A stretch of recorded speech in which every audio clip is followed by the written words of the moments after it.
It's been a long time. I shouldn't have left you. Without a dope pod to step to. Yeah, welcome back to another episode of the Format Podcast. First and foremost, man, let me apologize to y'all. I haven't been around for a while. I know you've been sitting there waiting for it. You've been worrying about it. You've been thinking, where's the Format Podcast? I'm going crazy. I'm in withdrawal, all that. But we're back, all right? So sorry about that. Life happens, had a lot going on, but we're back in business, okay? So on this week's episode, we have a special guest. We're going to be talking all hoops, a lot of NBA. And joining us is going to be a basketball scout who has his own scouting company and does a lot for AAU, college, and NBA teams. His name is Ian Powers. And we're definitely looking forward to a great conversation with him. So stick around and we'll get that to you. And of course, if we're talking hoops, you know who's with me.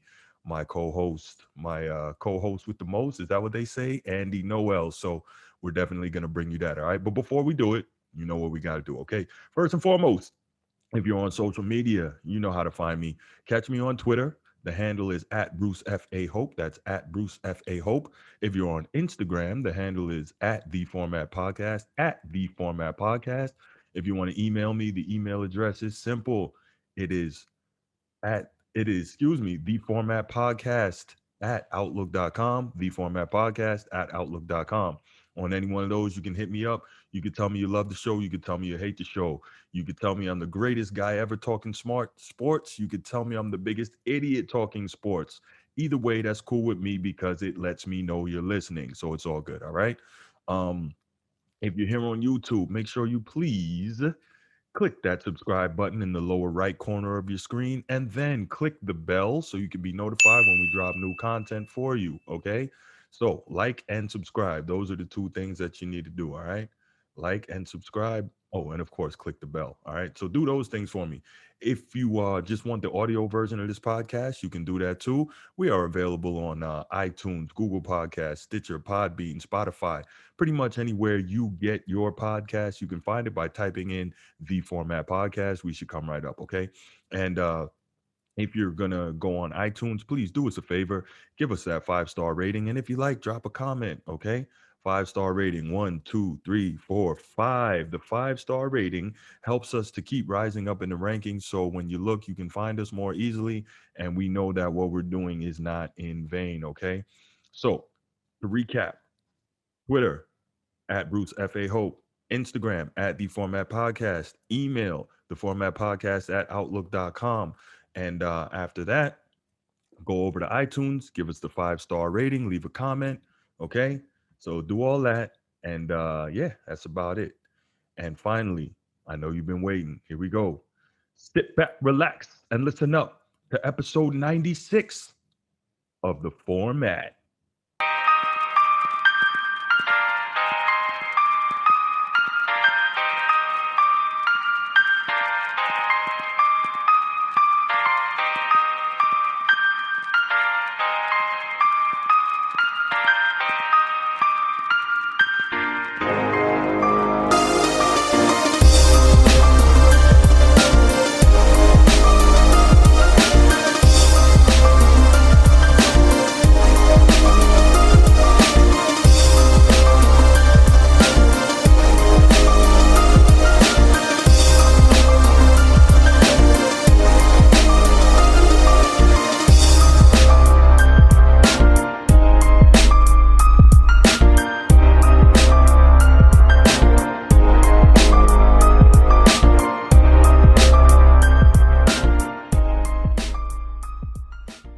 All right, joining us today on the Format Podcast is Ian Powers, grassroots basketball scout and consultant for NBA teams, to talk scouting, NBA, all things in between. Ian, thank you so much for joining the show, man. Welcome, welcome.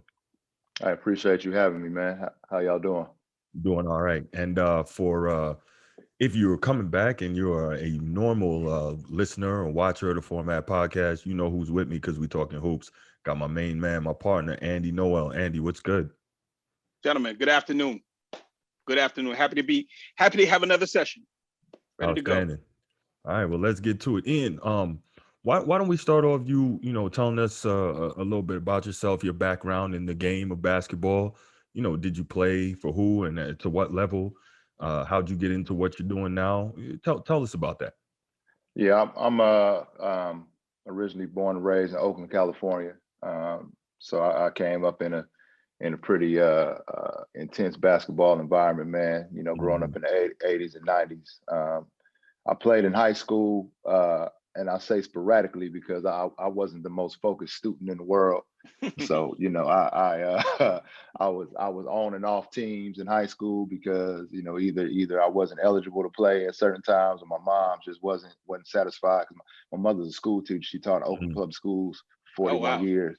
Oh So you know the education part was real big with her. Mm-hmm. I actually got diagnosed with ADHD going into my senior year of high school because everybody was trying to figure out why, you know, I was, you know, struggling so much in high school. And I just, it was just, my attention span was terrible, you know, all that kind of stuff. So, you know, we found out about it kind of late, but I guess, you know, better late than never. But, and then so I played high school ball, and then I went and played JUCO for a little bit, for a hot minute.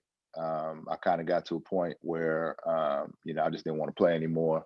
And just kind of started focusing on some other stuff, and kind of got completely away from the game of basketball for a few years. And then, you know, ultimately the love of the game brought me back. So, I mean, that's here I am now. So What position did you play in? I was a combo. So I play a little point, play a little two. I'm 6'4", so Okay. I could play both positions. Okay. Okay. So yeah. It sound like a lot of Oakland dudes. Right, A lot of right, Oakland guards. Yeah. Right. Even like game to day, right? And Right. I guess Right. yeah, you know what? I think Jay Kidd was probably the one pure point guard. Yeah. I was about Mhm. to say the same thing. You know, yeah. So with that, you know, you being a combo, I guess you like a lot of what you see at the point guard position today, and we'll get into that more. But you kind of like that, guys who can pass and score the ball. Yeah, it depends. You know, it depends on the player. I mean, obviously, you know, some guys, you know, you would like to see them be better distributors, and then some guys you would like to see you would like to see them being more of a threat offensively. So it just depends on the player. You know, it varies from player to player. Right. So tell us That's a little good bit. perspective. Yeah, tell us a little bit about what you do now in terms of running your own grassroots scouting company and consulting for NBA teams. Tell us about that. Yeah, I run a scouting service that's NCAA approved. So I travel the country, coast to coast, going to different AAU events and camps and what have you. Just evaluating talent, writing reports. Schools pay me for the information. Wow. A lot of because they have so many, you know, restrictions. The NCAA has so many restrictions on how many times schools can get out. They have 2 weekends in April they can get out, and then they have 3 weeks in July they can get out and actually evaluate players in terms of watching them in AAU settings and camps and things like that. So there are a lot of events that we go to that they're not able to go to due to NCAA rules. So they That's need crazy. eyes. Yeah, they need eyes and ears out there when they can't be there. You know, who's playing well, who's not playing well. There may be some kids that emerge that they may not have heard of before. And so what we do is we provide that information to them. Okay. Bruce, let me ask. Yeah, Let go me ahead, ask. So essentially, right? You could be in the gym as many times as you want to, though, right? I had no idea. So essentially, right? So you're the eyes and the ears for whatever school sends you out, and if you're following, you know, 3 or 4 kids, right? You can be in there, and that's not a violation of any rules At all. That is. Nope. So what made you start that? I'm interested. I'm interested because I didn't even know that kind of service existed. I don't know if Bruce ever told. Yeah. So I'm an AAU coach. At least I was. I haven't been in about a year now, and I've been coaching anywhere from 6 years old to 15 years old. Anything. I've coached 18-year-olds, and they drove me crazy. So I kind of stayed away from that. But I had no idea. I remember I'd gone to a high school game. I live in South Jersey, so I went to a school where Camden High was playing against Cherry Hill, and like you could see the scouts with the University of this. Arizona was sitting behind me. There's a big kid. I think they were recruiting. His name is Miles Thompson. I think they were there to see him, but it was maybe 5 or 6 schools, right? You could see them the first time, and I'd gone to a couple of high school games and a few, right? And this is the first time I'd ever gone, and I'm like, okay, where'd these dudes come from? Right. And I started thinking, I'm like, are these cats like normally in the stands? Because this is the first, even though this is the first time I'm seeing them, I'm sure they've been here before. Right. No, But so a lot of times they may not even be aware of a kid. Like there's a 7-foot kid here in the Bay Area that's kind of moved around a lot that a lot of people don't know anything about. And so I've been working on his behalf, calling, all my clients and letting them know, hey, we got a 7-foot out here that got a lot of upside. You might want to take a look at him. It's been kind of hard because there was no AAU season last summer. Sure. And out here in California, they haven't started playing high school basketball yet. They're trying to get the season started up within the next few weeks. Okay. So it's been kind of hard to get film on the kid and everything. But people that I've been working with and relationships that I have across the country with different coaches, they wouldn't subscribe to my service if they didn't think I knew what I was looking at. So if I tell them about a kid, they're at least going to look into it because I don't I haven't steered any of them wrong yet on when it came to a player.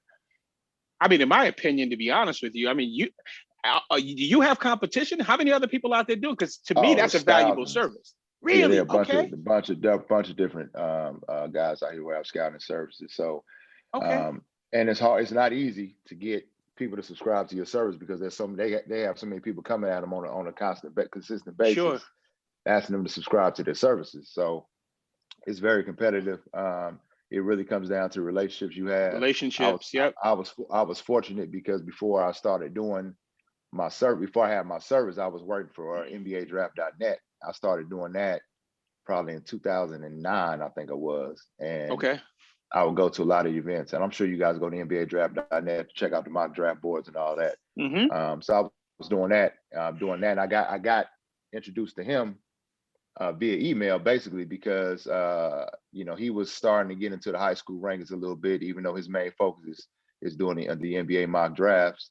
And I was emailing him some clips and some stuff about a couple of kids that I thought he needed to highlight.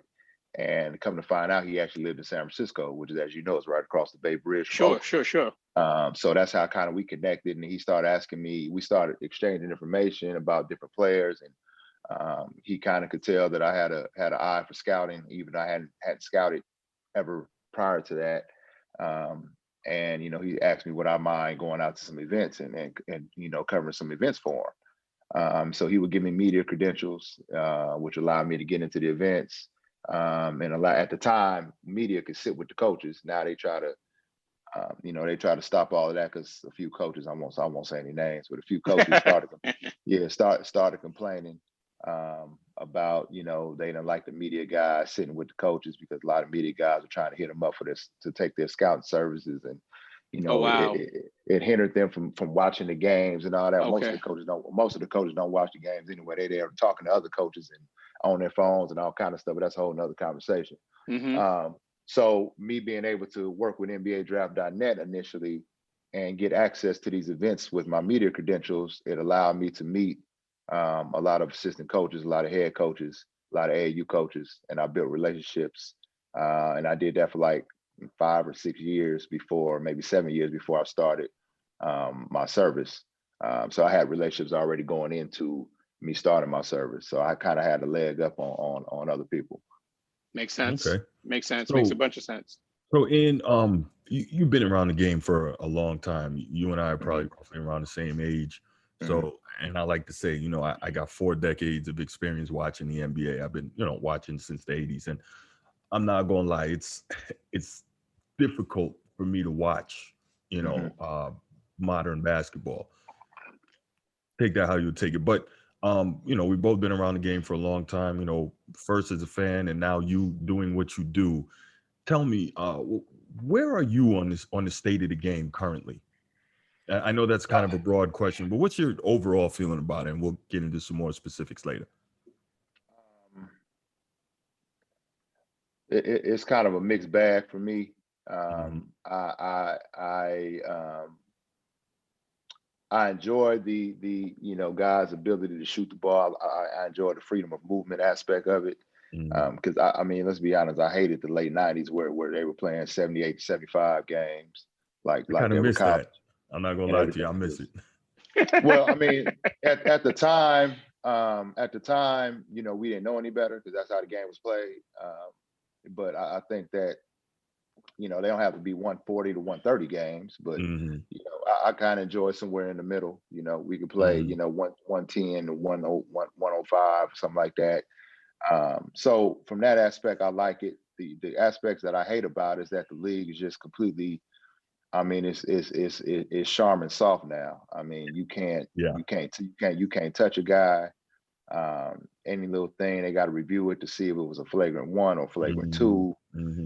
Guys flopping all over the place, and it's just like I'm just at a point where it gets hard to watch sometimes. But there are parts of me that yearn because to me, I think the '90s was the golden era of basketball. Even though the late '90s, a couple years, 97, 98, 99, when the scoring had gone down a little bit, Agreed. was kind of hard to watch. But overall, I think that the '90s is probably the golden era of basketball, in my opinion, since I've been on this earth. And so I kind of part of me yearns for that. Part of me also yearns for even going to the college game. I remember when the pandemic started, and there was no sports on TV, so I would pull up old college games on YouTube. So I just happened one night, I pulled up a game from 1988 between Syracuse and Michigan, and 8 of the 10 starters in that game played in the league 10 plus years. Right? You're not gonna see that no more. 88. So who? So Michigan's whole entire starting 5 would play in the league 10 plus years. We're talking about Gary Grant, Ramil Robinson, Lloyd Vault, Terry Mills, Glenn Rice. Got it. Okay. Syracuse had Derek Coleman, and Ronnie Cycli. Had Billy Owens already? Wait, Billy? No, he came the next. He was a senior. That was his senior year in high school, so he was coming the next year. There we go. He was. I bumped into him. 2 years ago. He was at his school was playing against my son's school. His son's school was playing against my son's school. Billy Owens, a big dude. I was a huge Billy Owens fan. Same here. I'm a lefty. Same here. I'm a Derek Coleman everything guy. but a jumper. I was a DC guy too, of course. I was a Syracuse fan in general. So, I always thought, and I tell people to this day, Derek Coleman is probably the most talented power forward we've had coming. No question. In the last Hands down. years. Hands down. And he just never got to the level that his talent suggested he should have. I agree. It came too easy. It came too easy for him. They talking about Anthony Davis, and then don't get me wrong, AD is a great player, man, but Derek Coleman was special. AD's a tall 3. Derek Coleman was special. Derek Coleman on the other end was an official power forward, certified power forward with a complete skill set on both sides of the ball. Right. But before we I was gonna say back down memory lane here. Go ahead, Andy. Go for it. No, I was gonna say I was a Nets fan. I've been a Nets fan since 88, 87. Yeah. So those are my teams, right? Watching, drafting DC and watching him play with Kenny Anderson. Don't forget Petro. At Drazen, of course, right. Tate George, Sam Bowie, of course, but yeah, those are my squads, and I was of course, being from New York, I was a absolute Syracuse fan. Right. But so getting back to it, Ian, what do you think is the major reason for the drastic change in the way the game of basketball is played today versus how it was played yesterday, like we were just talking about? The European influence. I mean, when the European guys start coming into the league, you had bigs that could shoot the 3 ball.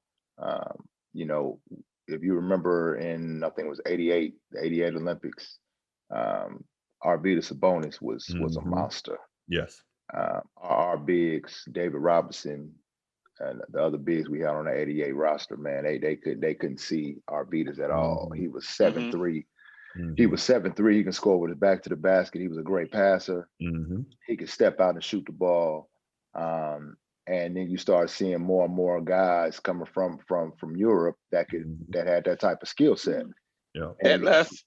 And deadlift, Dino Raja guys could do some things like that. So it got to a point where Tony is a prime example. So it got to a point where, it's a copycat league.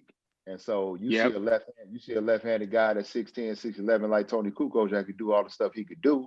Every team around the league is saying, hey, I want one of those guys. So where do we find them? So let's start putting more resources into sending our scouts overseas to try to find some of these guys. And now teams have full international scouting departments. So I think that was the genesis of why we see the game the way it is now. Makes sense. And the 92 Dream Team, kind of ushered that along because the game, it was starting to get global. But when the Dream Team did what they did in Barcelona in 92, it took it to another level. Drop the seeds. Drop the seeds, and the seeds were planted, and now they're hatching now. So that's kind of where we are today.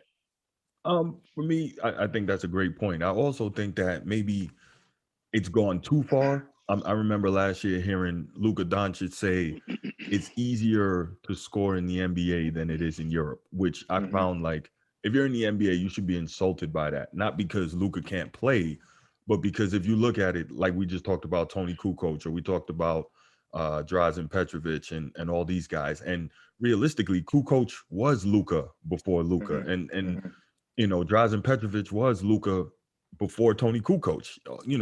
You had amazing European players, like you just said, and these guys came over here, but they weren't just walking in, getting busy out of the gate. They had to figure out how to navigate the NBA. And now to see guys coming in from Europe and they're just dominating right away, I don't know, if I'm an American player and if I'm the NBA, I'm kind of insulted by that because this is supposed to be the best league in the world. But you gotta, go ahead, Andy. I was gonna say, Bruce, you gotta. So as a coach, right? I will tell you, especially when we're playing younger kids, younger white kids, we know they're gonna outskill us. You got a handful of black kids whose parents will say, okay, you know what? We got to focus on the fundamentals.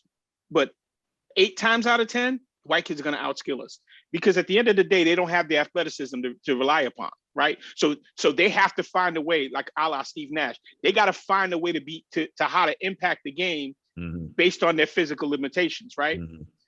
As opposed to and not to disrespect DC, but as opposed to a DC who is everything comes natural, right? I can wake up and put 25 points up, 25, 10 up. So now when my athleticism goes, now those challenges, now I don't have the same advantages as I once had. When you look at a Luka can't jump over, and he can't jump over a telephone book. But when you watch his positioning, you watch how he drops his shoulders, you watch how the space that he takes with his footwork, I be looking at him like, okay, this dude really spent time in the lab. Right. His footwork, the way, like you said, the way he positions his body. If you notice, every time, every pick and roll, he snakes it. He gets a defender on his back. And he keeps him there until he's crafty. He knows how to accelerate, decelerate. Change speeds on you. He's really, really good at doing that type of thing because he knows that he's not going to blow past anybody. He knows he's not going to out-jump anybody. Exactly. So he has to figure out other ways to get things done. And it's kind of reminiscent of how Larry Bird played back in the day. And the thing that really kills me about this newer generation, they're of this mindset that, well, Larry Bird couldn't play today. And I'm like, have you seen Luka Doncic? You out your mind. Have you seen Luka? Luka has no athleticism. He's dominating today's NBA. So you trying to tell me Larry couldn't do the same thing? Right. So it's the recency bias I think a lot of these young guys have, and then another thing that bothers me is that they act like the Euro step was invented by Manu Ginobili, where me growing up in Oakland, watching Golden State all my life, Sharunas Marshall Oh, Sarunas Sarunas, Marcelonis. yes. Sarunas Mar- way back in Marcelonis. the late 80s, early 90s, Right. he was doing the Yes, Euro sir. step. But but everybody thinks that Manu Ginobili invented this move, and it's just like this move has been around for decades. Mhm. Marcelonis So, was that deal too. He yeah, was that deal. it's just a lot of recency bias going on. A lot of these young kids, man, they think basketball started in 2003 when Right. LeBron came in the league, and it's just like, man, look, people was playing basketball before LeBron. They'll Right. be playing basketball after LeBron. Right. So that's kind of where we are right now. Okay. Bru- So Bruce, you yeah, gonna what's allow up, me man? to go with that one or what? That one you gonna let me have that? Have what, Andy? What are your thoughts on? I was gonna say, what are your thoughts on LeBron? But I've already heard him. Nah, I've already. we're No, not I've gonna go already down heard. that road right now. I have already heard him. Right. So keep it at 100 with you. It might have been last week where you were going back and forth with, I think the dude's name was Prezi. I don't know what the dude's name was. Yeah, probably And crazy. and I was like, okay, I started raising my hand. I was like, yo, I've been quiet too long. Let me get on and get at this dude. And then I didn't get ringed in, right? But I said, you know what? It's probably for the better because I'd have gotten myself in trouble. Yeah, But yeah. we can get into that. Bruce, go ahead, man. Thank you, Andy. So this next question is kind of right up your alley, Ian. And as a scout, I think it's so interesting that there's such a huge change in the way that the modern player is evaluated. And do you feel like there's been a big change in that? Because I'm a journalist, and from what I see from my end, and even Andy, who's not a journalist, but just someone who is a lifelong basketball enthusiast, we both kind of agree that the modern player is evaluated so much more with a focus on statistics without context versus their actual skill set. I mean, I've heard people say that Anthony Davis is better than Hakeem Olajuwon. I'm like, come on, let's. And again, I get it. If you didn't see a lot of these guys play that people my age will reference, that's cool. But still, the default seems to go, okay, well, they average this or they average that. So why first, do you think that there's been a huge change in the way that modern players are evaluated? And if so, why is that? And why are stats so much more important than actual skill set now? You got a bunch of I'm trying to be politically correct when I say Don't. You have a bunch of computer geeks, computer nerds that are now GMs and hold high ranking positions in on teams. And they've never dribbled a basketball, they've never played a game of basketball. Their skill that they bring to the table is that they can analyze numbers. And everything is so analytic driven today.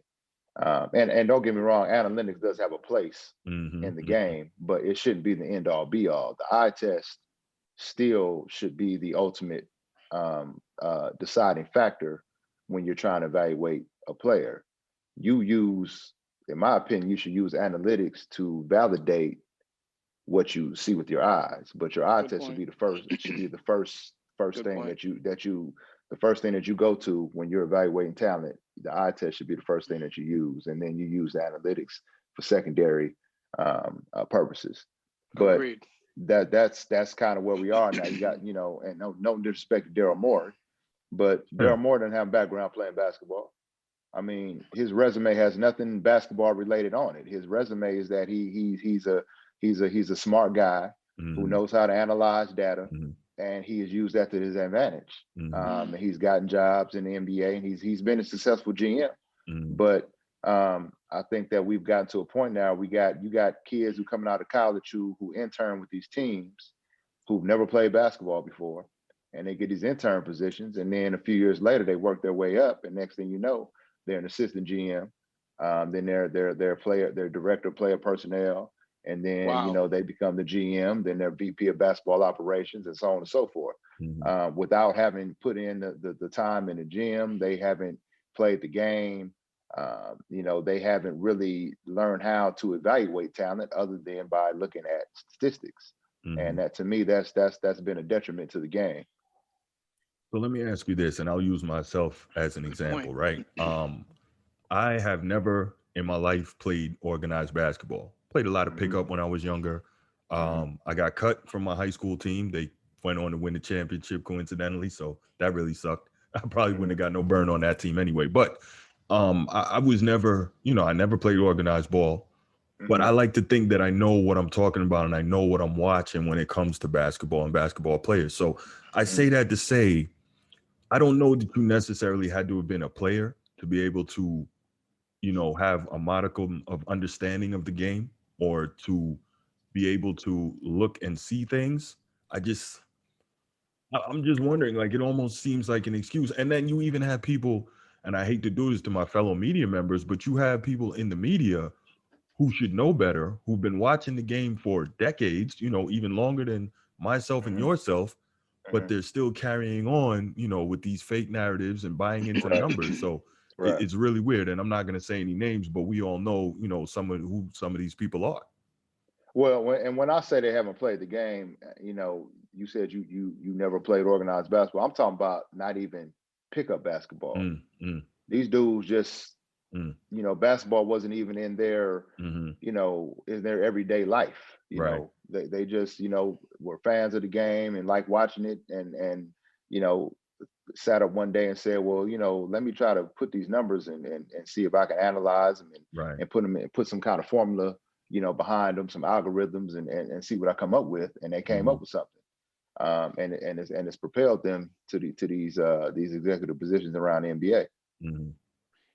Your man Rick Bucher said, your fellow journalist has actually said that. He said he'll be at games and he's watching these dudes basically put an article together, and they're not even watching. They're not even watching the game. Right, they're just waiting for the game to be over. They're looking at the scorecard. But to Ian's point, what they do, they give them, you get, when you're a member of the media, you get a stat sheet at halftime. Yeah, you get one during the TV timeouts. You get a stat sheet after the game. Ball. Yeah, okay. You get a stat sheet after the game. So they're basing it on that. And Rick Bucher, is a Bay Area writer. So I've been reading Rick Bucher for years. So he covered the Golden State Warriors for years. So yeah, I'm real familiar with Rick. But go ahead. I'm sorry, I didn't mean to cut you off. No, it's free flowing convo, bro. No worries. What I was saying was, he was saying these guys don't even watch the game, and I think what it is, Bruce, it's not that you not playing is one thing, but you have an understanding of the game. You got guys who don't even understand the game, right? They don't even care about the game, right?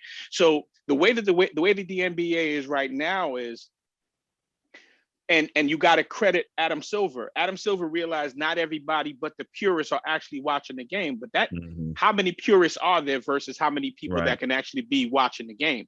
So they market the game in highlights and stats for that market, for the guy who doesn't understand the game, so he can be part of the conversation, right? So when you have these guys who will say, oh, what are you talking about? LeBron is the greatest player of the game because he averaged X, Y, Z, so on and so forth. You're like, my man, okay, great numbers, but that doesn't make you the greatest player ever. But they can't conceptualize the game beyond those numbers because that's how it's been marketed to them, right? Yeah, that's all they know. Well, you nobody can, if you can't tell me how to snake a pick and roll, if you can't tell me how to ice a pick and roll, if you can't tell me what a dunker spot is on the floor, you can't really talk basketball with me. I'm not trying to, because I know your basic knowledge of the game, you don't have it. So there's really no point. The only thing you can do is give me some numbers. I ain't gonna look up some numbers myself. Anybody can do that. You go to Basketball Reference, they got all the numbers you want to have. So, that's what these guys do, man. And I get in conversations all the time which I shouldn't do on social media, on Twitter. Right. Same here. That don't know nothing about basketball, man. And I get caught up in that. I get in that death spiral with these dudes, man. And after 30 minutes, I'm asking myself, why in the hell did I even wait? I wasted 30 minutes of my life. I can't get back now. Because at the end of the day, like, it's funny, right? I've had the LeBron conversation, the LeBron Jordan conversation, which in my opinion doesn't even exist. You had to do it, didn't you, Andy? Yeah, I was going there, homie. But I always tell people, like, that's not even a real conversation, right? That's not even a real comparison. I was like, you ever seen Michael Jordan play? And, people, forget about the 6 rings. I was like, I don't even mention stats. I said, I've watched Michael Jordan bust people's asses. I mean, literally bust people's ass. I said, I've watched it. I was a fan of LeBron till 2010. And I started to recognize, wait a minute. I already know where you're going with it. I was like, wait a minute. I don't really see this dude busting nobody's ass. I was like, yo, this dude got a lot of, I watch him run from matchups offensively and defensively. And I'm like, how are you comparing this dude to that dude? Because Mike, you got to convince Mike to pass out of a double team because he gonna kill that double team, right? You got to convince him to pass the ball to somebody. Versus LeBron can't wait to pass the ball to somebody, right? So I said that's because he's making the right basketball play, Andy. Listen, here's the thing, right? But it's not that he's not a great player. Mm-hmm. He's not at that caliber. Correct. Right? He's not Larry Bird, right? No. He's not in that caliber. I even tell people, I said this the other day to somebody and they lost their mind. I said, skill for skill, give me Grant Hill over LeBron James. Because I watched Grant Hill get busy before he got hurt. Mm-hmm. I couldn't stand Grant Hill, right? He was a Duke player. I hated all Duke players. I remember that cat going crazy on the Chicago Bulls. I was like, would somebody shoot this dude? I was like, yeah. The only thing Grant, I would say that Grant wasn't a great long range shooter. He wasn't a shooter, but he need it though. And he wasn't the facilitator that LeBron is, but I think that, see, this is what I tell people about LeBron, and I don't know if you may have been in the rooms on Clubhouse when I broken this game down.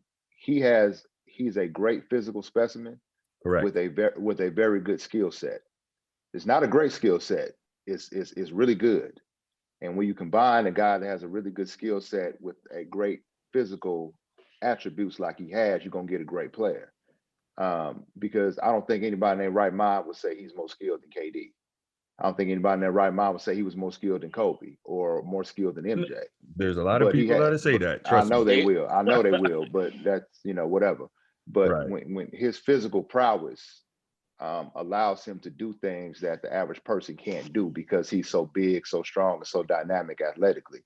I think, let me interrupt you real quick. I think it's a combination of physical prowess and general lack of defensive physicality and lack of bigs and rim protection in today's game. But go ahead. Right. And that's a part of it too, because there aren't as many bigs in the league today. The league has downsized somewhat. And even if you statistically you can say that, well, hasn't downsized that much, which may be true, but they're not playing inside anymore. Those bigs are playing guarding other bigs that are lifting them past the free throw line up to the 3-point line. So they're not clogging the lane like they were back in the 80s and 90s.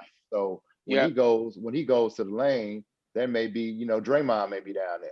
You know what I mean? So it's just a different game. It's a different era. And that's why I don't even like talking about this, because it's hard to compare eras. Right. But I would say that skill for skill, there are a few guys that I would take over LeBron from just a pure skill set standpoint. LeBron, like I said, his physical abilities will allow him to do some more things physically that other guys probably couldn't do. But from a skill set standpoint, there are a few guys I would take over him. And again, that's not a knock against him. He is an all-time great player. That's not saying he isn't. But when you say that there are some guys who are more skilled than him, anything besides LeBron's the greatest person to ever touch a basketball. Right. People go crazy. Go crazy. Yeah. And it's got to a point now where it's ridiculous, man. The rooms that Andy has been in, we had a conversation maybe 3 weeks ago, maybe a month ago, and the topic was the top 5 UNC versus Duke pros. We had Sam Perkins in the room, right? Did you? Yeah. He went to my high school. He went to Tilden High School. Yeah, we had Sam Perkins in the room. And we've had some great rooms, man. We had Rod Strickland in last week. I was there. Rod is my dude, and I had him in. We had Bill Russell's daughter. Oh wow. Yeah, so we've had some guys come to J.R. Smith. Quinn Cook comes in a lot. Jared Jeffries comes in a lot. Cedric Ceballos was on one that I like. That was real good too. Yeah, Cedric has been on a couple times. So we talking about UNC and Duke pros. And last I checked, LeBron didn't go to UNC or Duke. But somehow the conversation got shifted to LeBron. And it's like, we can't have a conversation without, if we talk about cereal, somebody goes, man, what LeBron's favorite cereal is, and it's like, man, come on, man. It's just like it's gotten to a point, man, where it's redundant and it's getting tired. Right. So with that said, let's move on from LeBron a little bit. There's a narrative, and this is something that Andy and I talk about a lot. I talk about with my other buddies, and something I really pay attention to, and it drives me nuts. There's a narrative among current fans and basketball media that today's basketball player is more skilled than at any other time in the past. Where are you on that? Certain positions are skilled. I think bigs are probably more skilled than they were. You didn't have bigs stepping out shooting the three ball like they are now. You didn't see a lot of guys like Nikola Jokic that could kind of do some of the things he can. I think in certain positions it's true. But I also think that things evolve like anything else, and guys do what is necessary for them to do in the era that they played. In Jordan's heyday, the three ball wasn't as emphasized as it is now. Right. But you can't tell me that if Jordan was playing in today's era, he wouldn't lock himself in the gym and become a proficient three ball shooter. 38%. I can see that easily. You can't tell me that. I mean, his form was textbook. It would just be a matter of him getting the reps up, in the off season, and being able to implement that into his game. But I had one dude tell me once before, man, I it took everything I had not to cuss him out. But he told me that if MJ played today, he'd be another DeMar DeRozan. And I heard that. That dude don't know the sport. He don't know the sport. I couldn't believe it. I heard that. I think I saw it on Twitter. Yeah, he shouldn't. It was on Twitter. He couldn't shoot the three. He couldn't shoot the three balls. Not that he couldn't shoot the three ball. It just wasn't a requirement back in the 80s and the 90s that guys weren't focused on shooting three ball. So guys would have adapted to today's standard if they were playing today, and I truly believe that. So, I mean, I guess you can say to a degree they are more skilled, but that's also because they've been exposed to more and things evolve, over time. So I totally disagree with the take that today's players are more skilled, because I look at it and I see where they're deficient in so many areas. And just because on the whole, the NBA, and this is what I assume that people take from more skilled, is that the NBA on average shoots 36% from three, right? I get it. Right. Everyone is shooting more threes. That doesn't make you more skilled, because those same bigs that you were referring to that could step out and knock down the three, those same bigs can't go on the block, go over left shoulder, go over right shoulder, get an up and under and score and one. You give them the ball down there, they have no idea what to do. The point guards today, who are supposed to be so much better, can't make a post entry pass. So I mean, the mid range is gone. There's no way you could tell me if you took a player like you're a guy who came up in the Bay, Mitch Richmond. If you took Mitch Richmond, run TMC or Sacramento Mitch Richmond, and you dropped him in today's NBA, you're telling me this dude wouldn't average 30? Yeah. He could shoot the mid range. He could shoot the three. He could make his free throws. And he had a back to the basket game. Correct. You take a guy like Reggie Miller, one of the greatest shooters of all time, and give him the type of green light that shooters have today to shoot 10 and 12 3-point attempts in a game. Are you kidding me? So this whole premise that today's players are more skilled, nah, I'm not buying it. 10 or 12, these dudes shooting 18, 23s a game. Exactly. Yeah, man. Right. So I'm talking about one player. Players. Yeah, man. Right. In my opinion, there's a lot of players you could drop in today's NBA from the 80s and 90s who would get busy. Right. And most of those guys are better man-on defenders, because back then they were forced to defend. I wouldn't even go as far as these stars. I would say put Eddie Jones in today's league. Elevator man. Eddie Jones is getting busy. Well, the problem is this. The problem is this. You obviously there was a more physical era where you could hand check dudes. And I don't think people understand how difficult it is to maneuver and try to get around somebody who is hand checking you.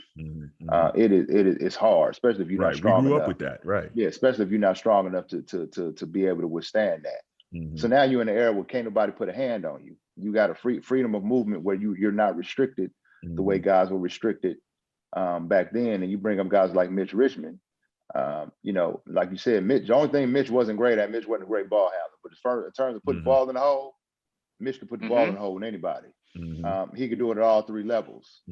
Guys today is either to the bucket or it's deep or it's from three. Yep. And the bigs we're talking about who can step out like Jokic. Jokic is terrible defensively. He's not a great he's not a great rebounder. He brings you nothing on the shot blocking from the shot blocking aspect of the game. Right. Yep. So there are some they're more offensively skilled, it's to some degree, but basketball you got to play both ends of the floor, and so there are other areas like you said that they lack in that they may have gotten better at, but it's been to the detriment. It's been to the detriment of the rest of their of the skill set required to be a great player in this league. And again, we go back to Derrick Coleman.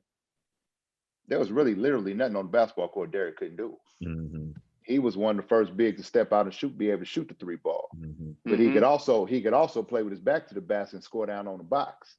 Derrick was when he wanted to be, Derrick was a great rebounder. If you remember his freshman year against Indiana, when he rebounds in that championship, 19 rebounds. Yeah. So and there were nights in the league where he would get you 15, 20 rebounds just because he's just instinctively, he was just a great rebounder. And he had the advantage of being left-handed on top of that. Correct. So you know, it just, you know, again, it's recency bias. I think that we got guys on TV like Nick Wright, who, you know, it's just I didn't like, want to say man, any come names. on. You know, and it's just like, man, come on, man. But I didn't want to say any names. Thank you. It is what it is. We got Skip Bayless out here. I mean, it is what it is, man. And those are the people, and people, casual fans, think that they're somewhat experts on the game because they're on this national platform. Agreed. And really not understand this dude don't know no more about basketball than you do as a casual fan. So that's, you know, again, that's kind of, you know, the state of the game right now, and that's where it is. Got you. Agreed across the board. So now let's kind of shift a little bit to a different aspect of today's game that's so different. Where are you on the so-called player empowerment era that LeBron James has ushered in? What do you think about that? That's a cute term. You know, you know, I mean, let's just call it what it is, man. You know, so Shannon Sharp was on the other day, and I got a lot of respect for Shannon Sharp. I do. I watched his career. You know, when he played in the NFL, you know, I hated him because, you know, he played with the Denver Broncos, and I'm from Oakland, and I'm a diehard Raider fan. You know, they're in our division. We had to see him twice a year. But this LeBron, you know, his constant LeBron, GOAT James, things like, man, come on, man, just every day. He's another dude, man. They could be talking about basketball in general on Undisputed, and he gonna throw LeBron in the conversation some kind of way. So he says the other day that LaMarcus Aldridge and Blake Griffin coming to New Jersey is mainly because they scared of LeBron, and they got a team up to beat him, and Golden State had the team up to beat him, and so on and so forth. And what people are failing to realize is that he teamed up with D Wade and Chris Bosh to beat Boston because he couldn't get past Boston. I mean, hell, he couldn't get past Orlando, Dwight Howard in Orlando in 2009. But, you know, Boston was really the nemesis that he couldn't beat. And he, you know, with the, you know, as his roster was presently constructed in Cleveland, and they won 62 games. Yeah, the year before that they won 66 and lost to Orlando in the Eastern Conference Finals. And you could say that the roster wasn't great, you know, what have you, but they were good enough to win 66 games. And this narrative that he makes everybody better, well, he should have been able to elevate those guys to beating an Orlando team that wasn't a great team by any stretch of the imagination. But hey, Bruce, pardon the interruption, Bruce. He's an official family member. So I'm making an executive decision. Ian is an official family member going forward. but well, I appreciate that, man. He's telling the truth. That's all that is. But they want to have this narrative both ways. You know, well, he didn't have enough to beat, you know, Boston. He didn't have enough to beat such and such. But then they'll knock MJ for getting swept by the '86 Celtics, who some people still consider the greatest team of all time. Right. You know what I mean? He didn't have no help, but you expected him to elevate those Chicago Bulls rosters that were terrible. that were probably Mhm. worse than any team LeBron ever played on. Correct. Correct. You know what I mean? So Mhm. you can't have it both ways, but you know, it's this player empowerment thing. You know, it's just a politically correct way to say that guys are not willing to um, stay in it for the long haul. Right. And that's not, there's nothing wrong with that, because that's the culture we live in today. That's what Mm. it is. LeBron started it in 2010. KD kind of perfected it. Mhm. And you know, the KD narrative, I think, is a little overblown and a little false, because you know, me living in the Bay Area, um, there was everybody knew that Golden State was going after KD long before they won 73 games that year, and long before they beat, excuse me, long before they beat OKC in the Western Conference Finals that year. It was a foregone conclusion they were going after KD, probably like 2 years before that. So it wasn't a surprise. They didn't go after him because they lost to Cleveland and they realized they couldn't beat LeBron. If Well, they had won that, that doesn't fit the narrative. How you out that here doesn't fit telling the the truth? It narrative. doesn't fit. Yeah, it doesn't fit the narrative, man. Right. And you know, again, me being, you know, as connected as I am throughout the league, and you Mhm. know, knowing people and talking to people, whether it be media people, whether it be, you know, GMs, scouts, coaches, players, you know, they were going after KD regardless. And this notion that Draymond went crying to him in the parking lot after they lost Game 7, Draymond had been recruiting him all season. This none of this was spur of the moment. And there were some business implications with that as well, with Nike and all that, but I'm not gonna get all into that. But you know, there's a lot of stuff that went into that. So you know, but whenever, and just last year, LeBron was trying to get AD and Kawhi to come to LA to play with him. So, but people kind of gloss over that. But when somebody else wants to try to load up, you know, they're afraid of LeBron, and it's just Right. like, look, man, you can't have it both ways. Either it is or it isn't. Never mind the fact that he used the influence of his sports agency to airlift AD out of his franchise and put him onto the Lakers. I Right. tell people all the time, I'm like, listen, man. First and foremost, right? When we used to play in the park, right? You got your squad.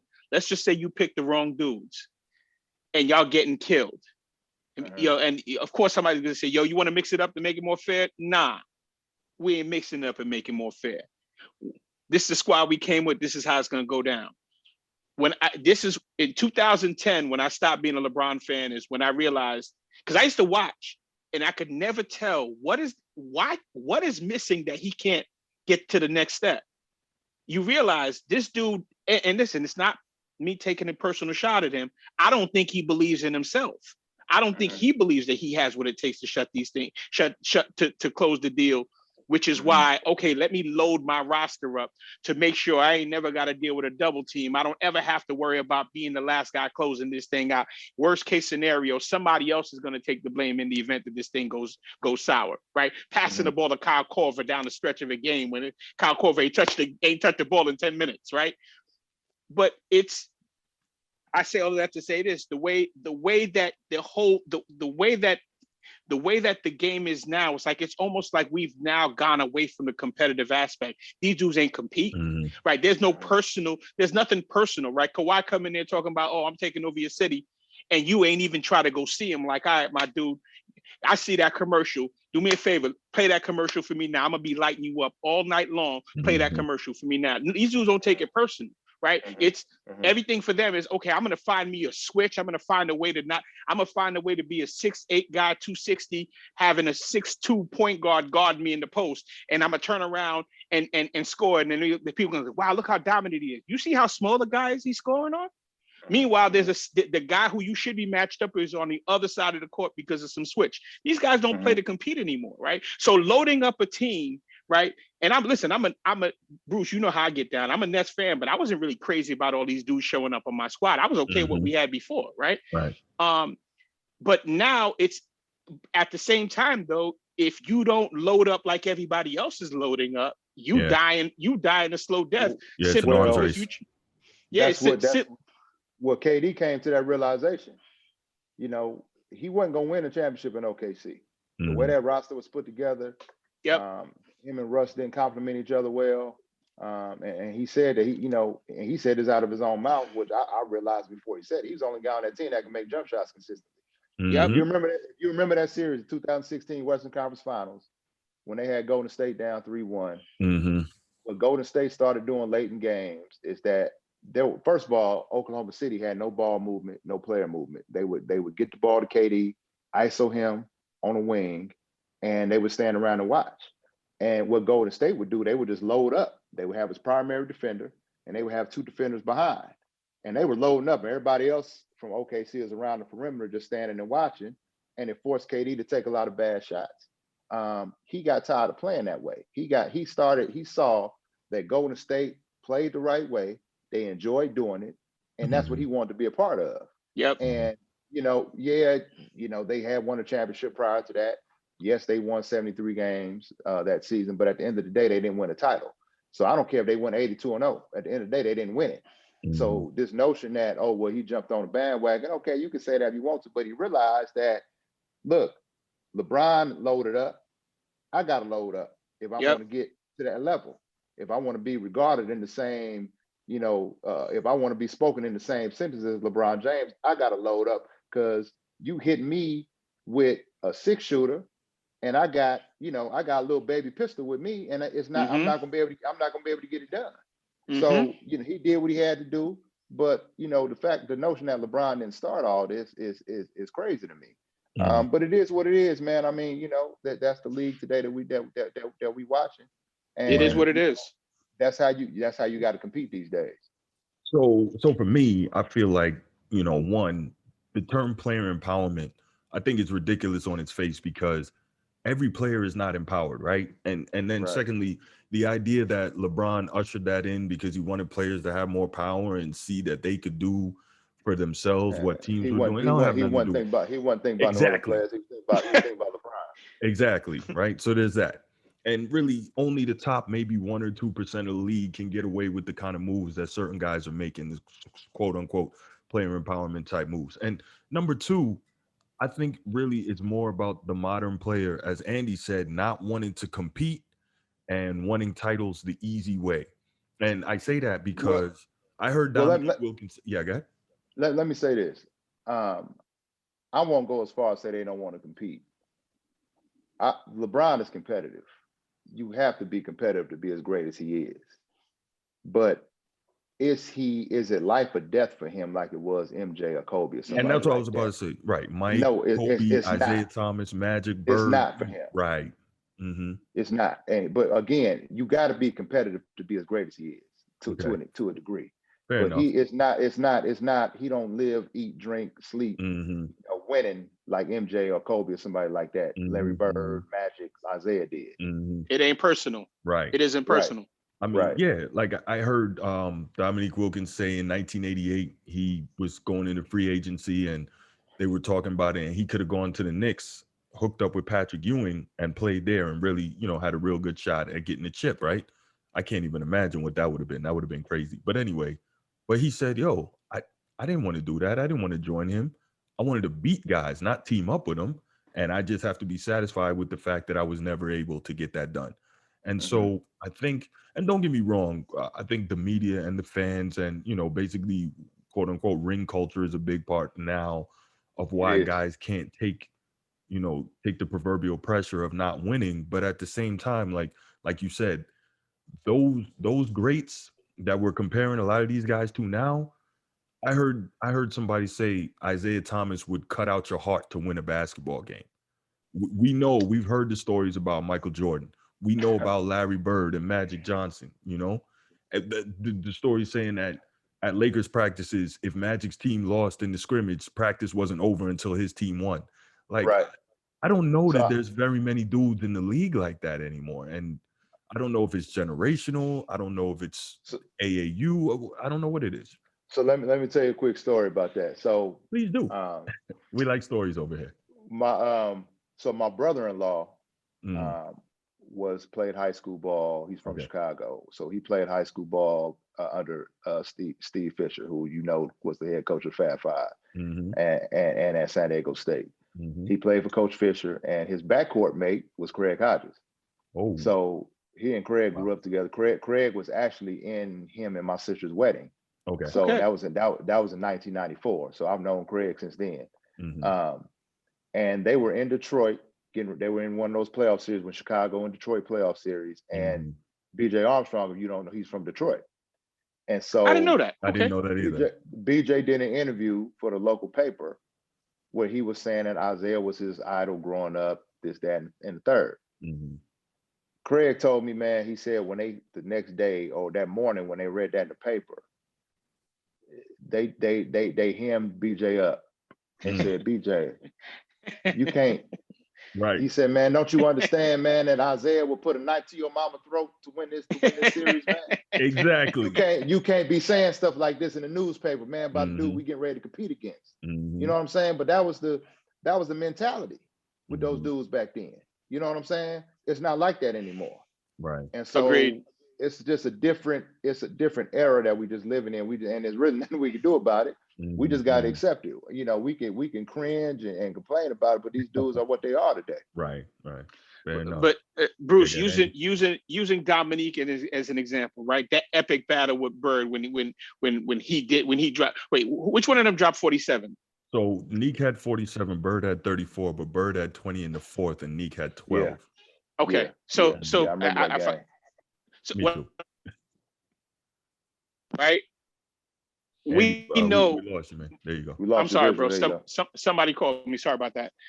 We know that those guys were competing against each other. This is what I'm saying. These guys aren't competing against one another, right? These guys don't.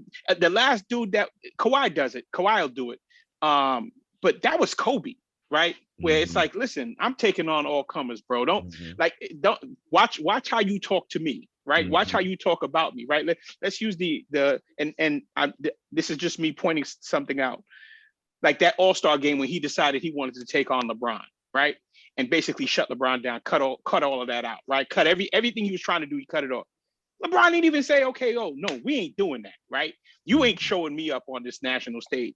These guys, them guys don't exist anymore, right? In Them guys that take in LeBron's mind, it's just an all-star game. It ain't that. In Kobe's mind, it was at that particular time, it was life or death.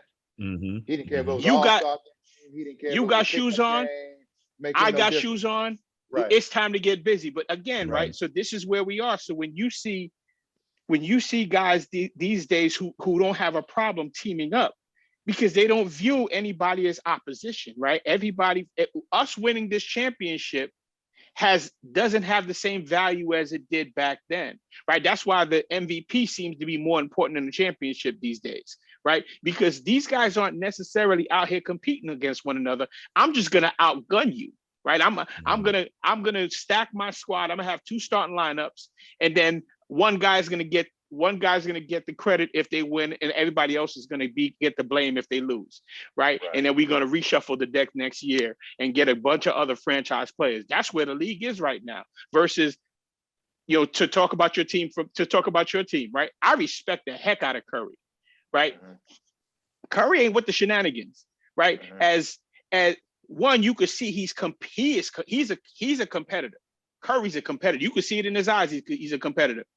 But he also ain't on that, okay, listen, we're just gonna sit here, and do what everybody else is doing. Nah, this is my squad now. This is what we got. We will play what we got. If we can make an improvement, we'll make an improvement, and then we'll move on from there. I'm not gonna sit here and say, okay, I'm gonna sit out a season because we ain't got no squad, or we're gonna airlift somebody else from somebody else's franchise because we ain't got no squad. We're gonna play what we got.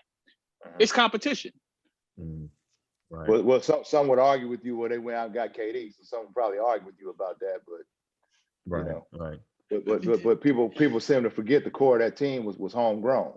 Mm-hmm. Those guys were That's drafted. what I always drafted. So even to that point, right? KD was a free agent on his way there anyway. Number one, number two, because I listened to your story talking about when he was there scouting at that when he was there a couple of years earlier at the NFL at the Super Bowl scouting. That same season, that same year they had played Golden State the night before the Super Bowl. And that year the Super Bowl was in Santa Clara, which is 45-50 minutes from Oakland. So he stayed in the Bay Area. He was a guest photographer at the Super Bowl. And that weekend, an article came out by my man Mark Spears, who you probably know from the Undefeated. Of course, Mhm. of course. He wrote an article that said KD has done his due diligence on the Bay Area. This is 6 months before they met in the Western Conference Finals, Mhm. and KD and them had them down 3-1. This is before they lost to Cleveland in Game 7 of the Finals. So this is, Mhm. like I said, this had been something that had been brewing long before that ever, Right. all that stuff ever happened. Right. The thing that I don't like, right? It's like, okay, in my opinion, Golden State didn't have 3 franchise players, right? Golden State had, in my opinion, again, my opinion, I've told Bruce this 100 times. Draymond and Clay are kind of one face of the same coin. Clay ain't taking nobody off the dribble. Them shots get created for him off by Draymond and by Steph, right? He's a spot up shooter, and he plays the defense for Steph that Steph can't play. I said, there's only really one franchise player on that squad, right? KD comes on down, now there's 2 franchise players. LeBron James got 3 franchise players on every squad he's playing them, right? Yeah. So you have Kevin Love was 26-12, a franchise player in Minnesota. Kyrie was running his own organization in Cleveland. Same thing that happened when they went down to Miami, right? You got Dwayne Wade and Chris Bosh, who were each leading their own franchises. Why, when it looks like the scales are even, oh, you have the disadvantage. Oh, Golden State's the best team ever. No, they're not. It's like it's a heck of a squad. Don't get me wrong, but they're not the best squad ever. What makes it the best squad ever? Yeah, right? this notion they were stacked. They weren't stacked. And that 2016 team that lost to Cleveland, that team had peaked. If that team had stayed constructed the way they were, they probably weren't gonna win another championship. And they knew that. So you got an opportunity, you got a hold at the 3 because Harrison Barnes is getting ready to be a free agent. Harrison Barnes stunk up the gym the last 5 games of that series. Yeah. You got a hold at the 3 spot. You got an opportunity to upgrade and get, arguably one of the top 2 players in the world to upgrade the position of need. You'd be a fool to not address that and take that. Absolutely. You got to do it. I remember Bruce and I were going back and forth about it, right? Bruce is like, I think it's a coward move. I said, let me ask you a question. What happened to the Samurai? I said, the minute guns showed up, the Samurai wasn't necessary anymore. I said, so everybody else got weapons, bro. You can't come out here with a sword. You have to make the adjustment. If LeBron never made that move and KD made that move, I had a problem with KD. LeBron opened the doors up. The media loved it. Okay, listen, you got to do what you got to do. This is what the new service. This is what the new circumstances are. It is what it is. Right. So moving on from that, guys. Back a little bit to the NBA games themselves and style of play. Something I thought was interesting about a week or 2 ago. I heard the stat that blew my mind. In today's NBA games, the 2 teams that are playing are averaging a combined 83-point attempts. Why do you think that is? And do you think that's coaching? You think that's the GMs? Do you think that's just the way the game is played? And do you think we'll ever get back to a time where the game is more balanced in terms of what teams are doing offensively, more mid-range, more post play, et cetera? I mean, it's all of those things you just mentioned. I mean, I remember I think in 2017 when Golden State played Houston in Game 7 of the Western Conference Finals, and Houston missed 27 26 threes in a row. Something like that. Well, I know John Lucas pretty well, who's an assistant over there, and we had mutual friends and stuff. So he told a friend of mine that because they only shot, I think, 47 threes total that night. He said this coaching staff, not him because John Lucas is old school, but D'Antoni and those guys, Daryl Morey and all them, they were pissed off. They didn't get 53 three balls up. We only shot 47. We wanted their goal was to get 53 balls up a game, even though they had missed 26, 27, whatever the number was in a row. So it's all those things. I do think though that again it's a copycat league, and teams saw how Golden State revolutionized the game with the 3 ball. But Ian, everybody don't have Golden State. I know that they don't have that personnel. Everybody don't have that personnel. Like it seems pretty simple. I don't think you have to be an NBA coach or GM to see that. They trying to acquire that personnel best way they can. So there you go. They trying to put priority on shooting. on shooters. There you go. So Atlanta's a prime example of that. The guy, the GM over in Atlanta came from Golden State, Travis Schlenk. He came from Golden State. He was assistant GM there. And he drafted Trae Young because that was their reincarnation, so to speak, of Steph. Yeah. Kevin Water was their Klay Thompson, and they drafted Amari Spellman out of Villanova. And he was supposed to be their Draymond Green. So he tried to remake that Atlanta Hawks team in Golden State's image. So it's a copycat league. So teams are now focusing on trying to get 3-point shooting because Golden State was running through the league for 5 or 6 years. And they said, well, we got to be able to match them shot for shot. And if we can't do that, we don't have a chance. But there will come a time, I believe. Go ahead. I'm sorry to interrupt you, but I find that interesting because even when Golden State was running through the league, shooting the threes the way they were still one of the best mid-range teams in the league. And volume-wise, they weren't shooting. They were like middle of the pack in terms of three-pointers attempted. They just had the great shooters that were knocking them down. They were. So why are other GMs and analytic people and coaches, why are they not seeing that? If I, who again never even played organized ball, never coached a day in my life, I could sit here and I can see that. Why these people getting paid can't see it? Well, because you got a lot of people in the league that don't know what they're looking at. Yep. Yeah. I got a scouting buddy of mine who works for the Utah Jazz. And we were talking the other day, and I said, man, can I ask you a question? I said, how many guys, when you were on scouting trips and you were at games and you talking to other scouts, how many guys or how often do you think to yourself, this dude don't know what the hell he's talking about? He said more than you probably could think. More than you probably think.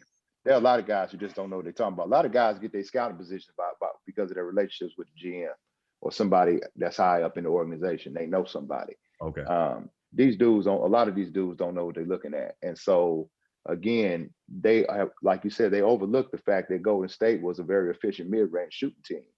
They didn't shoot in terms of volume, didn't shoot a high volume of threes compared to other teams like Houston did under D'Antoni. But that has been glossed over because these GMs are human. They get caught up in these media narratives too. They watch The Jump, they watch First Take, they watch Undisputed, they watch all these shows. You know what I'm saying? Wow. So they get caught up in all this stuff too. Players do too. They get caught up in all this stuff too. And so instead of them, looking at the reality of the situation, they hear Steph Curry and Klay Thompson are the greatest shooting backcourt of all time. And they're winning. They won 3 out of 5, probably what should have been 4 out of 5 if KD wasn't hurt in 2019, 4 out of 5 championships. And we want to duplicate that, by any way we can. We want to try to duplicate that. And that's what you have today. But I do think that if we get, I guess we got Joel Embiid, but even Joel, he kind of floats out and shoots this perimeter shot a little bit more than I would like him to. I think he's done a lot better this year with concentrating more on the post. I'm a big Embiid fan. Andy knows that. That might be because Dream is my all-time favorite player. Right. So right. But yeah, I'm a big Embiid fan. Right. But if there was a specimen like Shaquille that was in the league today, you would see it going back to, throwing the ball down inside because nobody could match up with him. So teams would have to adjust and try to figure, okay, how do we match up with this dude? Instead of being the other way around. So I think there will be, everything goes in cycles. I think at some point we will probably get back to the dominant big man at some point down the line. I don't know when that's going to be. But, I think everything is cyclical and things, just go in cycles, man. And it all come back to, come back to where it was. Got it. So before we let you get out of here, Ian, and this has been great. Definitely you dropped a lot of wisdom on us here. Before we let you go, you know what you got to do, man. You got to give us an NBA story. You don't have to say names, but give us a good one, man. I know you got a lot in your give us a good NBA story.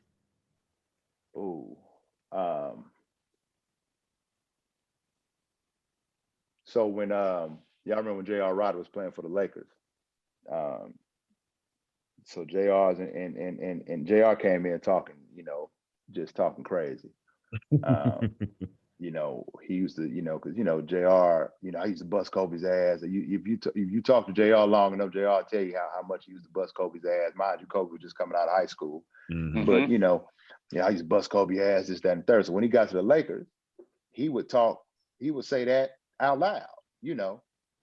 So they're in practice one day, and JR talking crazy, you know, Kobe, I used to bust your ass, yeah, you can't see me, yada yada yada, this, that, and the other. So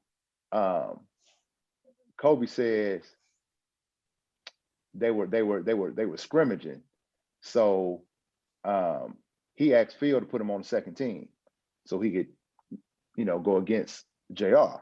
Mm. And they did. And, you know, they didn't really get to it the way Kobe wanted them to get to it, you know, because they hadn't involved everybody else. And Kobe, you know, it was a practice session. So so he said, all right, we'll play one-on-one after. He said, why don't we play one-on-one after practice? So JR like, yeah, cool, let's go. Man, look, man, Kobe ran off 11 in a row. And it got to a point where JR got pissed off. He wanted to fight.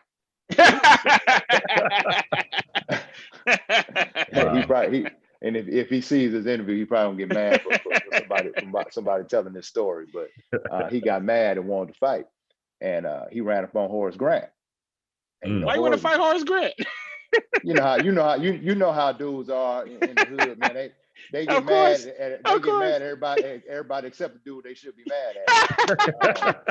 Everybody catching it except for that everybody dude. except the dude. Yeah. So he run up on Horace Grant. Horace say, "Man, look here, young fella. I'm 6'10", 250, man."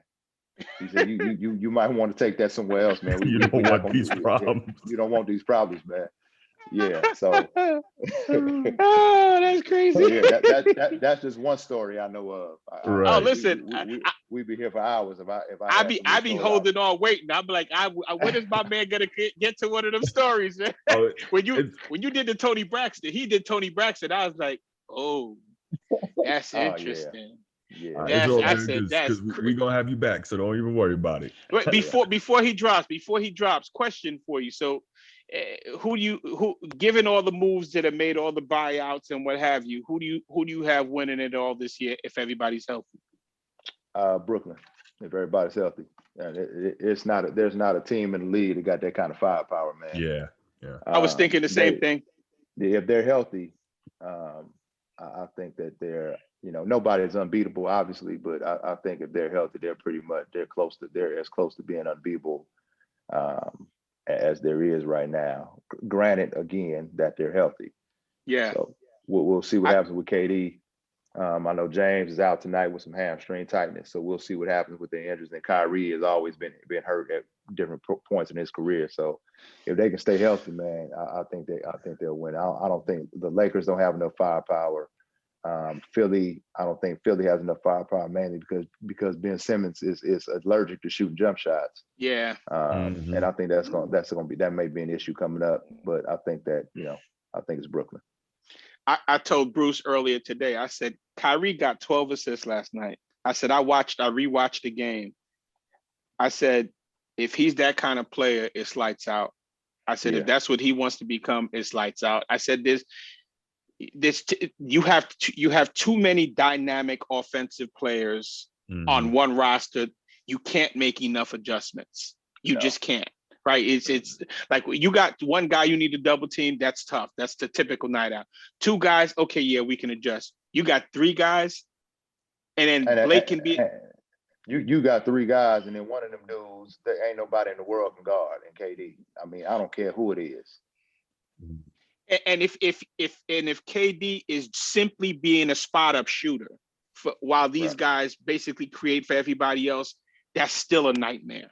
Right. It's like if these dudes are healthy, it's not even going to be competitive. Right. I said when Blake went, people were like, oh, Blake washed. I said, nah, Blake ain't washed. I said, I watched him in Detroit. I said, that dude, he was playing playmaker from the pivot. I was like, you have so much versatility with what you can do in Brooklyn. Like, even forget about LaMarcus Aldridge. I mean, he's an add-on. I was like, bro, you literally, you can't design a defense for these dudes. Like, you just got to hope they miss. So with that said, Ian, real quick, before you go, the Clippers moves. The Clippers, I think, are very dangerous with the moves they made. I think, to me, the only key is, like, can Paul George finally really step up and become playoff P? because you got playoff Rondo, you know what he can do. And, Yeah. and he's the guy that can kind of take some of the playmaking pressure off of Paul George and off of Kawhi Leonard in a situation like that. So you got a guy who can really and truly distribute it, has the championship medal, can defend, for a couple of weeks in a playoff run. Where do you think the Clippers are in terms of their possibility of winning a championship? Because I wouldn't count them out. I agree that the Nets have so much firepower, but I think the Clippers would be very dangerous as well. And they have a And they chance. just got DeMarcus.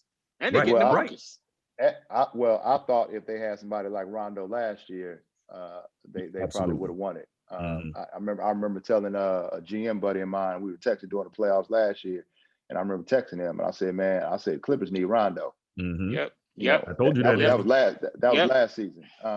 Because Paul struggled in the bubble last year, but Mhm. I don't think that's going to be an issue this year because I think Rondo's going to make the game easier on Paul. I think Paul had to Yes. work too hard. I think Paul had to work too hard to get his shots last year. Agreed. Mhm. Agreed. And I think that Rondo will make the game easier on him and take some of the pressure off of him.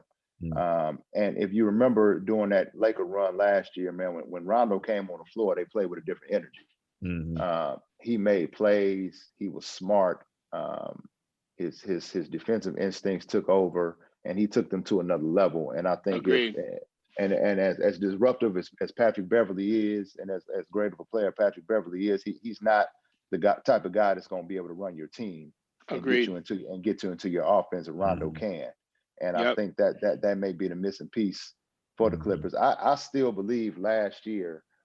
See, the Clippers never wanted to be in the bubble in the first place. They Right. voted not to go to the bubble, and Right. then when the Jacob Blake situation happened in Wisconsin, and they had that big meeting, they voted to just end the season. And they never wanted to be there, Mhm. so they weren't in the right headspace anyway.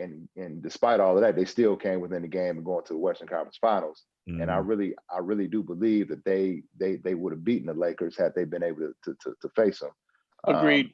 In the Agreed. playoffs. But I think that again, I think Rondo's their X factor. And I think if they're gonna get it done, they're gonna get it done this year, and they got to get it done this year. Yeah. And I think the Lakers are a little vulnerable right now. Oh, yeah.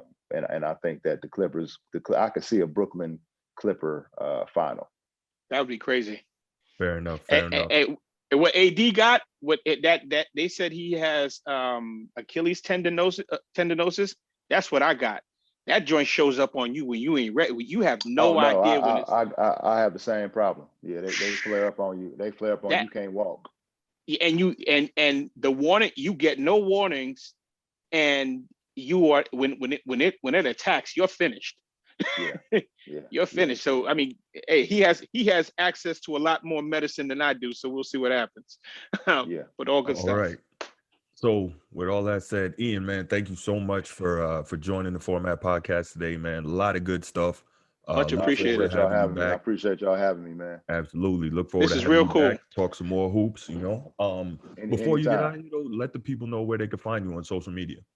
You can find me. My Twitter is Ian A. Powers. My Instagram is iPowers, and then my website is feelthelane.com. FILLTHE Lane. Feelthelane.com. So that's where you can find me. All right, gentlemen. Well, thank you so much, and we'll see you next time. All right. Till then, thanks, man.